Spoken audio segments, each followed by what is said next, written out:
אז איך להצליח באמת שנה הבאה?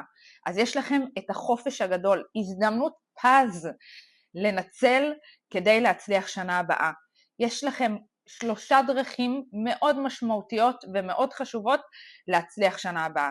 1, בחופש הגדול להתחיל תזונה בריאה יותר, תזונה שמזינה את המוח, אגוזים, זרעי צ'יה, המון ירקות, המון פירות יותר בריאים, מוחמניות וכו', להכניס יותר מהדבר הזה, אתם תרגישו איך המוח שלכם חד יותר ובהיר יותר.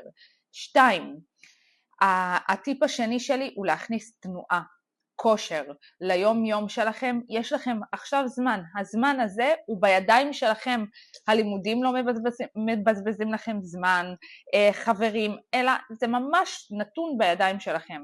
הטיפ השני הוא תנועה, כושר, להכניס כמה שיותר תנועה וכושר ליום יום שלכם, אתם תראו שהמוח שלכם יהיה חד יותר, בהיר יותר, מדויק יותר. והטיפ השלישי זה שינה איכותית. אני יודעת שאתם מנצלים הרבה פעמים את החופש כדי לישון פחות שעות, לישון יותר מאוחר, וזה פוגע ישירות במוח שלכם, זה מייצר חרדות, זה פוגע בתפקוד של המוח שלכם. אז אני מבקשת מכם, תישנו יותר טוב, יותר איכותי, ואני מבטיחה לכם שאם תעשו את 3 הדברים האלו, אתם תגיעו שנה הבאה סופר חדים, ואתם כן תצליחו יותר בלימודים.